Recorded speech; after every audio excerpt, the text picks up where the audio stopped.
Welcome to today's Research Business Daily Report, where we're going to hear why Vision Critical, one of the industry's most admired and innovative research agencies, has decided to split the business in two. And we'll be speaking exclusively with Vision Critical founder Andrew Reid. RBDR is sponsored today and all this week by Q-Oasis, a self-service marketing research solution for market research professionals. It's the only platform that delivers industrial-strength, easy-to-use, unrestricted survey building blocks and at no cost to you.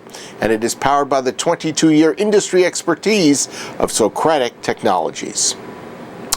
16 years ago, Andrew Reid felt so certain that the research industry was failing to adapt and to adopt new technology that could be game-changing that he decided to launch his new company, and he named it Vision Critical.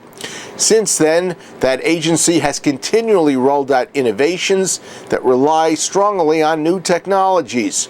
Back in February, however, Reid and Vision Critical management decided to put all of its focus on one segment of its business, literally splitting its healthy software interests from prospering consulting interests.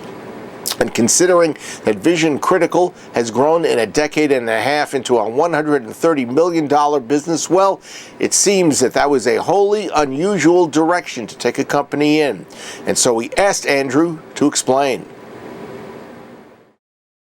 We've been growing Vision Critical for a long time. I started this company 16 years ago, and we were always very opportunistic about growth and around innovation and insights. We got into communities really seriously in 2003 and beyond, and we allowed for two business models to grow together. One was the idea of building this platform, a platform that would facilitate data collection and would facilitate the management of these communities, and we now have over 850 communities we run. At the same time, we decided that we would grow a consulting business that could do ongoing research with those communities and could do ad hoc research with those customers, and that's growing fantastically. The interesting thing we found was that as we grew, the valuation metrics, the growth metrics for software companies are very different than they are for services companies. And so we reached an inflection point where we felt like the best way to make the services business succeed and to make the software company succeed was to actually split them up. So we've created a fantastic partner. Mario is a great partner.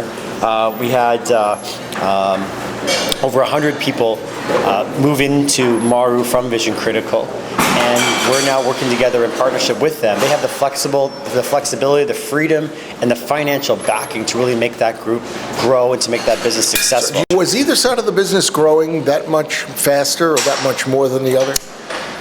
Yeah, I mean, it's no secret that we were really prioritizing the software side of our business and trying to let that grow as much as possible. And in this situation we have now, the services side of the business can really grow unfettered as much as they want, and we can continue to really aggressively grow the software business. We think there's a lot more flags to plant, a lot more opportunity in the industry that we can take advantage of, and now we're scaling up to grow and move as fast as we can. Can you give me an idea of what percentage of the client population out there is actually doing communities of that sort?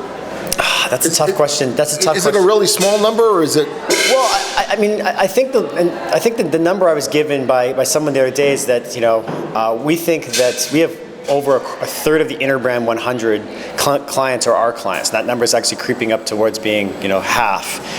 It's probably safe to say there's a bunch of those clients that are working with other people, and so we're seeing this is no longer a fad that may or may not last. We're seeing this a very large sea change of how large brands are going to engage with their customers. I mean, the other question to ask, and what I think about, is how do we get that mid-market? How do we get those companies that are the $150 million, $200 million companies to embrace this model to really drive feedback and drive engagement with their customers? And when we crack that nut, I think you're going to see this blow wide open. And what do you think the key is going to be? Is it just basically show success with all the other companies that you're working with now to show the difference in their results from doing this kind of research? I think part of it is this idea of democratization and automation of what we're doing. I mean, and you're seeing it in every professional industry, right? Marketing, accounting, legal, they're all going through these changes where the bottom 20, 30% of what they they do is being democratized, automated, templated. We need to find ways so that people that are not experts in market research can really benefit from these technologies. And so part of it is packaging. Part of it is just continuing to spread the word and tell people this is really important. And then obviously the other part is pricing in a way that people can access.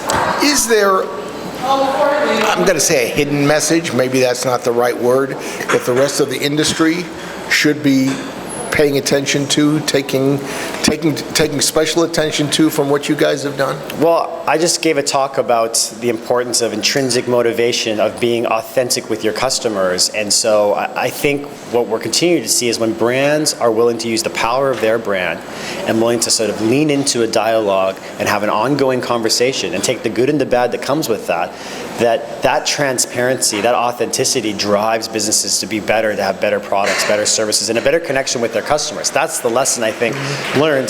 That happens with communities. I don't know the other ways that you can make that work, but we know that you can have a lot of success with an insight community. Okay, last question. When you talk about communities, are we talking about a wide expanse as far as numbers of people participating in a community at any given time?